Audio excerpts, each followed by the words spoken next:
పెళ్ళైనా పండగైనా వేడుక ఏదైనా పట్టు చీరల ప్రత్యేక వేదిక వారాహి సిల్క్స్.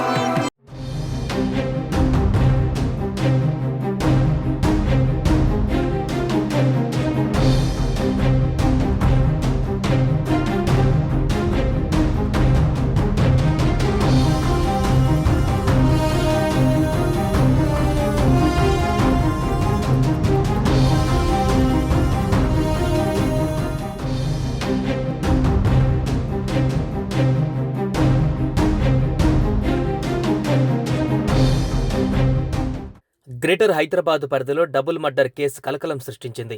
ఈ కేసు దర్యాప్తులో నార్సింగి పోలీసులు కీలక పురోగతి సాధించారు. హత్యకు గురైన యువతీ యువకులను గుర్తించారు. వారి వివరాలను పోలీసులు వెల్లడించారు. హత్యకు కారణాలపైన దర్యాప్తును కొనసాగిస్తున్నట్లు తెలిపారు. నగరంలోని పుప్పాలగూడలో జంట హత్యలు కలకలం రేపాయి. యువతీ యువకుణ్ణి కత్తులతో పొడిచి హత్య చేసినట్టుగా తెలుస్తోంది. పుప్పాలగూడలోని అనంత పద్మనాభ స్వామి ఆలయ గుట్టల వద్ద ఈ ఘటన చోటు చేసుకుంది.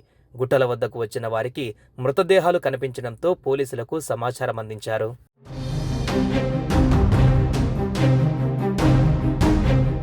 అయితే రంగారెడ్డి జిల్లా నార్సింగి పోలీస్ స్టేషన్ పరిధిలోని పుప్పాలగూడ జంట హత్యల కేసులో పోలీసులు పురోగతి సాధించారు.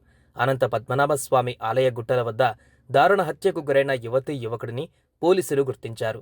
హత్యకు గురైన బిందు ఈ నెల 3న అదృశ్యమైనట్లు వనస్థలీపురంలో కుటుంబ సభ్యులు ఫిర్యాదు చేశారు. ఆమెకు 3 పిల్లలు ఉన్నారు. మృతి చెందిన అంకిత్ సాకేత్పై ఈ నెల 8న గచ్చిబౌలి పోలీస్ స్టేషన్లో మిస్సింగ్ కేసు నమోదైంది. వివాహేతర సంబంధమే హత్యకు కారణం అయ్యుండవచ్చని పోలీసులు అనుమానిస్తున్నారు. ఆ దిశగా దర్యాప్తు చేపట్టారు.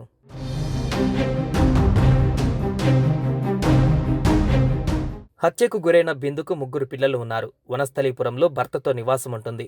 అయితే సాకేత్ అనే వ్యక్తితో బిందుకు పరిచయం ఏర్పడింది. సాకేత్తో ప్రేమాయణం కొనసాగిస్తూ మరో వ్యక్తితో అక్రమ సంబంధం పెట్టుకుంది. సాకేత్ హౌస్ కీపింగ్ చేస్తూ నానక్రామ్ గూడలో ఉంటున్నాడు. సాకేత్ బిందుల మధ్య గత కొంతకాలంగా వివాహేతర సంబంధం నడుస్తుంది.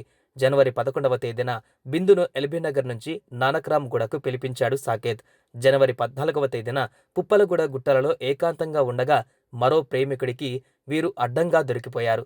దీంతో వీరిని అతను హత్య చేసినట్టుగా పోలీసులు అనుమానిస్తున్నారు. గచ్చిబౌలిలో ఉంటున్న సాకేత్ వనస్థలీపురంలో బిందులపైన మిస్సింగ్ కేసులు నమోదయ్యాయి. బిందు ఎల్బీనగర్లో నివాసం ఉంటుంది. హంతకుడి కోసం 3 బృందాలుగా ఏర్పడి గాలిస్తున్నట్లుగా నార్సింగి పోలీసులు తెలిపారు. నార్సింగి పోలీస్ స్టేషన్ లిమిట్స్ లో పుప్పాలగూడ గ్రామ పంచాయతీ లిమిట్స్ లో ఇది ఒక వాడి వదిలేసి వెళ్లిన స్టోన్ క్రషర్స్. ఈ ఏరియాలో పైగిన గుట్ట మీదకి పిల్లలు కొంతమంది సన్ రైజ్ చూద్దామని వచ్చి కింద బాడీ ఉన్నప్పుడు చూసి పోలీస్ స్టేషన్కి ఫోన్ చేయటం, మన పోలీస్ ఇక్కడ రావడం జరిగింది. ఒక 30-35 ఇయర్స్ ఉన్న ఒక అతను మేల్ పర్సన్, అతనికి కత్తిపోట్లు ఉన్నాయి. తర్వాత బండరాయితో ముఖం కూడా పగలగొట్టి తల పగలగొట్టింది. ఆ బాడీకి చూసి దాన్ని మనం ఇన్వెస్టిగేషన్ స్టార్ట్ చేసిన తర్వాత 60 మీటర్స్ దూరంలోనే ఇంకో పక్కన ఒక ఉమెన్ బాడీ కూడా ఉంది. అది కూడా హెడ్ ఇంజరీతోనే ఆమె చనిపోయి ఉంది. ఆమె లోయర్ పైజామా తీసేసి ఉంది.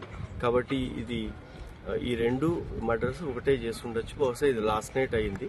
సుమన్ టీవీలో మీ పర్సనల్ అండ్ బిజినెస్ ప్రమోషన్స్ కోసం కింది నెంబర్కి కాంటాక్ట్ చేయండి.